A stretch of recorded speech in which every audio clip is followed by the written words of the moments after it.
नमस्कार पालको. स्वागत आहे आपलं दत्ता चौले माहिती आपल्या YouTube चॅनलमध्ये. आर-टी 2000 ॲडमिशन घेऊ इच्छिणाऱ्या पालकांसाठी हा व्हिडिओ आहे. आपण पाहतो की मागच्या वर्षी जवळपास 15 डिसेंबर ते 18 डिसेंबरच्या मध्ये शाळेची नोंदणी प्रक्रिया सुरू झाली होती.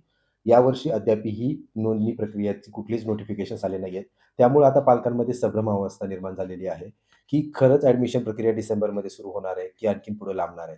तर ती लांबणार असेल तर कधीपर्यंत लांबू शकते आणि मग पालकांना त्याच्याबद्दल माहिती कशी मिळणार? कोणत्या स्रोत किंवा कुठल्या सोर्सवरती विश्वास ठेवायचा आहे, याबद्दलच हा व्हिडिओ राहणार आहे. त्यामुळं व्हिडिओ शेवटपर्यंत पहाच, पण हा व्हिडिओ त्या पालकांपर्यंतही पोहोचवा, ज्यांचे पाल्य, मुलगा किंवा मुलगी सन 2019 वर्षी जन्मलेले आहेत. म्हणजे जुलै 2019 ते डिसेंबर 2022 पर्यंत या कालावधीत जर त्यांच्या मुलाचा जन्म झाला असेल, तर त्यांच्यासाठी आर-टी सारखी जी योजना आहे, त्यामार्फत त्यांनी त्यांच्या पाल्याचं ॲडमिशन केलं, तर त्यांचं तब्बल 8 ते 10 लाख रुपये शिक्षणावरचा वाचू शकतो.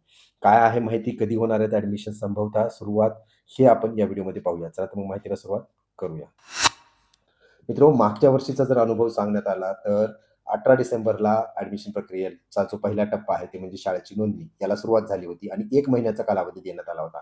आता सुरुवातीला जो कालावधी दिला होता, तो केवळ 15 दिवसाचा होता, म्हणजे 1 जानेवारी ते 5 जानेवारीपर्यंतचा होता आणि परंतु शाळेने नोंदणी केलीच नव्हती. त्यामुळे ती वाढवत 10 जानेवारीची 15 जानेवारीपर्यंत करण्यात आली होती आणि त्याच्यानंतर दुसरा टप्पा जानेवारीच्या 15 तारखेच्या नंतर शाळेच्या विद्यार्थ्याच्या नोंदणीची सुरू झाली होती. म्हणजे पालकांना अर्ज करण्याला 15 जानेवारी होती. परंतु यावर्षी जर आपण पाहिलं, तर एकंदरीत परिस्थितीतून कसलीच नोटिफिकेशन्स जी सूचना आहेत 2026-27च्या त्या आलेल्या दिसत नाहीत वेबसाईटवरती. त्यासोबतच ॲडमिशन शेड्यूलमध्ये जर पाहिलं, तर अद्यापही 25-26चाच शेड्यूल लावलेला आहे. 26-27चा शेड्यूल लावलेला नाहीये. मग आता ही चिंता सतवत आहे पालकांना, की बाबा परत उशीर होणार का?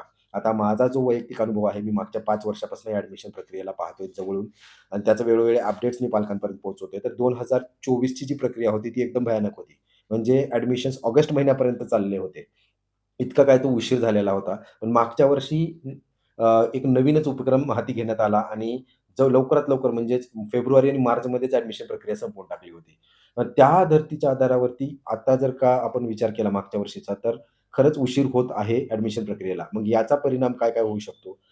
डिसेंबर महिन्यामध्ये जर शाळेच्या नोंदण्या नाही सुरू झाल्या आणि त्या जानेवारीमध्ये जर सुरू झाल्या, तर विद्यार्थी नोंदणी ही फेब्रुवारी महिन्यापर्यंत लांबू शकते आणि तसंच उशीर हा प्रत्येक टप्प्याला होणार आहे. म्हणजे जी प्रक्रिया मार्चमध्ये मागच्या वर्षी झाली होती, ती आता एप्रिलमध्ये यावर्षी होऊ पाहणार आहे. आता शाळेचं दरवर्षीचं घराणं असतं. ज्याही वेळेस ॲडमिशन प्रक्रियेचा पहिला टप्पा सुरू होतो, की शाळेची नोंदणी, त्यावेळेस शाळा रडायला सुरू करतात, की आमची फीस आली नाही, आम्ही सहभाग घेणार नाही, आम्ही नोंदणी करून घेणार नाही आणि हेच दरवर्षीचंच आहे. त्यामुळे तारखावरती तारखा वाढल्या जातात. परत पालकांना गोंधळ निर्माण होतो. पालक संभ्रमावस्थेत जातात. चिंता सतवू लागते, की खरंच थांबायचं, की आपलं ॲडमिशन्स करून घ्यायचे. कारण इथपर्यंत नौबत येते, की आपला नंबर नाही लागला, तर जी शाळेत आपल्याला ॲडमिशन करायचं त्या शाळेच्या सीट्स जर जागा जर शिल्लक नाही राहिल्या, तर मग परत एकदा नवीन कुठेतरी ॲडमिशन्स जिथं नको आहे त्या ठिकाणी पण तुम्हाला ॲडमिशन्स घ्यावं लागणार नाईलाजानं. त्या गोष्टी टाळण्यासाठी आणि ती चिंता टाळण्यासाठी हे ॲडमिशन प्रक्रियेला लवकरात लवकर पार होणं गरजेचं आहे. आणि त्याच गोष्टीसाठी म्हणजे तुम्ही कुठल्या गोष्टीवरती अवलंबून राहायचं आहे, हे जर तुम्ही विचारत असाल, तर इतर कुठल्याच गोष्टींवरती अवलंबून राहू नका. म्हणजे न्यूजपेपर असतील किंवा वेबसाईट्स आहेत वेगवेगळ्या, तर कुठल्याच ह्याच्यावरती अवलंबून न राहता सरळ-सरळ आर-टीच्या वेबसाईट्सवरती भेट द्या.